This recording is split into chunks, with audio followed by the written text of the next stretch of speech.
అరకులో వైఎస్ షర్మిలారెడ్డి జన్మదిన వేడుకలు. తెగల ప్రజల నుంచి ఆర్జీలను స్వీకరించిన ఎస్టీ కమిషన్ సభ్యులు శంకర్ నాయక్. రాజమహేంద్రవరంలో అంతర్జాతీయ దివ్యాంగుల దినోత్సవ వేడుకలు.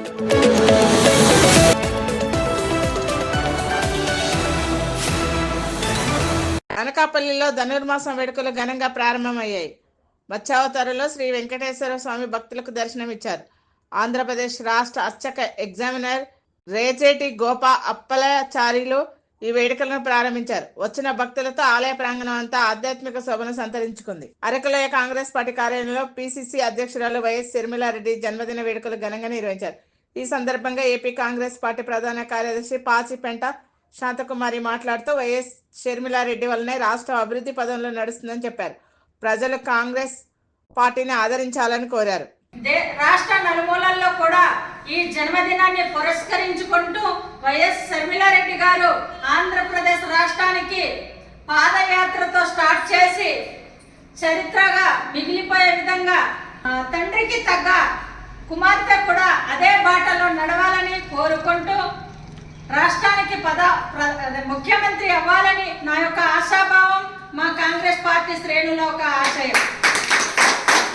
దేశానికి ఎన్నుముక్కగా రాహుల్ గాంధీ గారిని ప్రధానమంత్రి చేయాలని, వైఎస్ రాజశేఖర్ రెడ్డి గారి యొక్క ఆశయాన్ని నెరవేర్చడానికి ఈవేళ షర్మిలారెడ్డి గారి కాంగ్రెస్ పార్టీలో ముందడుగు వేయడం జరిగింది.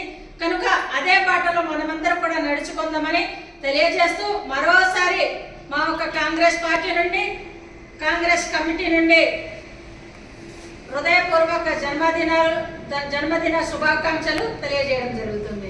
రాష్ట్రంలో ఎస్టీలకు అండగా నిలిచి వారి సమస్యల పరిష్కారమే లక్ష్యంగా పనిచేస్తానని ఎస్సీ ఎస్టీ కమిషన్ సభ్యులు వాదిత్య శంకర్ నాయక్ అన్నారు. R&B అతిథి గృహంలో షెడ్యూల్ తెగల ప్రజల నుండి ఆయన అర్జీలను స్వీకరించారు. హక్కులను కాపాడడానికి కమిషన్ అండగా నిలుస్తుందని తెలిపారు.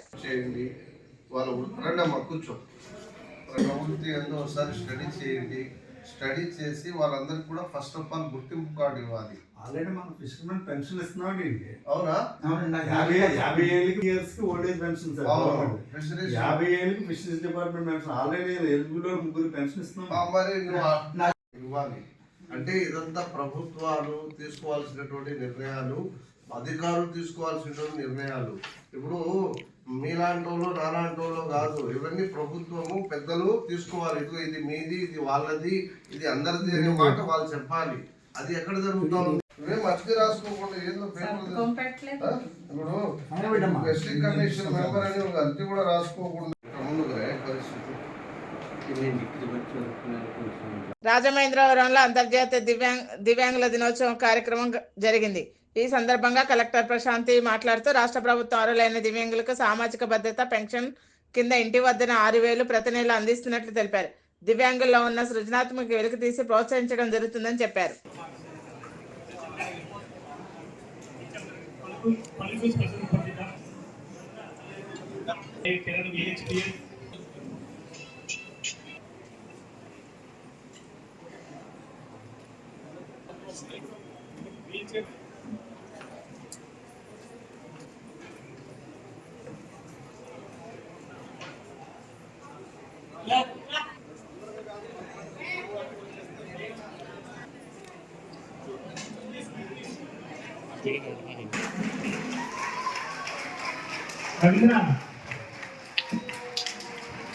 కడప జిల్లా నీటి సంఘం ఎన్నికల్లో చిన్నతూము చైర్మన్ గా కొర్రపాటి సురేంద్ర, పెద్దతూము వైస్ చైర్మన్ గా డి వెంకటేశ్వర్లు ఏకగ్రీవంగా ఎన్నికయ్యారు. ఈ సందర్భంగా బలిజ సేవా సంఘం అధ్యక్షులు సింగశెట్టి వెంకట సుబ్బయ్య మాట్లాడుతూ తాము చేస్తున్న సేవలను కూటమి ప్రభుత్వం గురించి పదవులు ఇచ్చిందని తెలిపారు. మా కుటుంబంలోని 2 వ్యక్తులను, మహోన్నతమైన వ్యక్తులను, వీరు ప్రతి ఒక్కరు కష్టపడి సహాయం చేయడంలో కానీ, ఏదైనా కష్టం తెలిసినా ముందుండి నడిపించడంలో కానీ మంచి వ్యక్తులు వీళ్ళిద్దరిని గుర్తించి ఈ యొక్క బద్వేల్లో తెలుగుదేశం పార్టీ కానీ, జనసేన పార్టీ కానీ, అలాగే బీజేపీ పార్టీ కానీ ఈ కూటమి ప్రభుత్వం గుర్తించి వీళ్ళిద్దరికీ పదవులు ఇవ్వడం అనేది చాలా గర్వంగా ఉంది మాకు.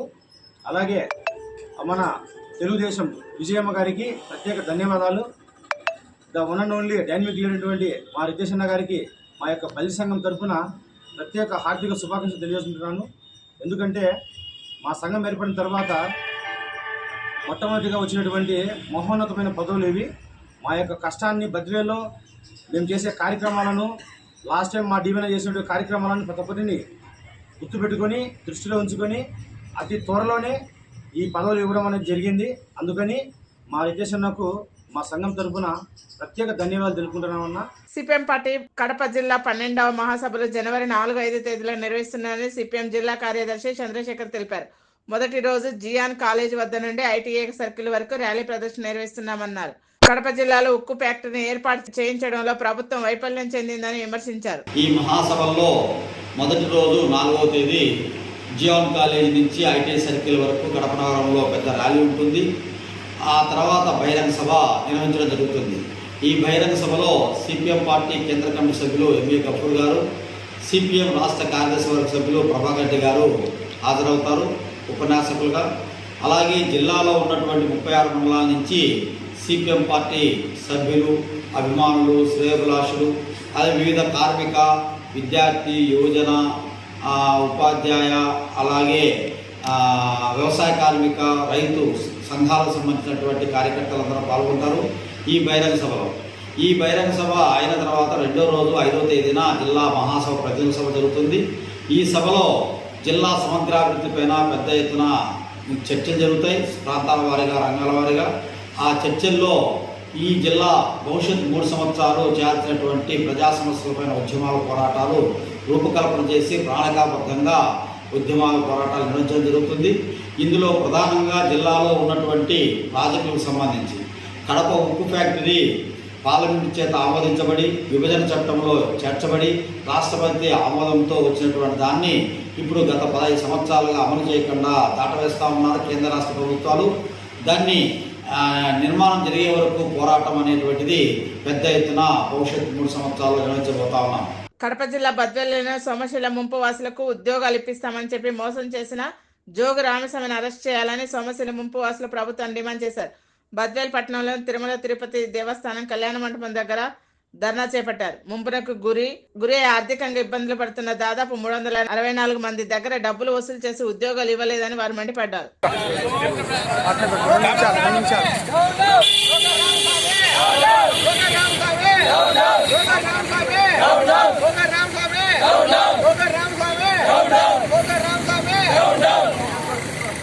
సింహాచల ప్రాజెక్టు ముప్పు బాధితులకు ముప్పుల బాధితుల దగ్గర డబ్బులు తీసుకొని డబ్బులు ఇప్పిస్తామని మోసం చేసిన బద్వేలు వాసం బ్రోకర్ రామస్వామి. కడప జిల్లా బద్వేలులోని 10 గ్రామాల్లో శ్మశాన వాటిక స్థలం లేక ప్రజలు అనేక ఇబ్బందులు పడుతున్నారని సిపిఎం నేత నగేష్ అన్నారు. శ్మశాన వాటిక స్థలాలు కేటాయించాలని డిమాండ్ చేస్తే ఎంఆర్ఓకి వినతి పత్రం ఇచ్చారు. శ్మశాన వాటిక స్థలం ఇచ్చినట్లు ప్రభుత్వం రికార్డులో నమోదు చేయాలన్నారు.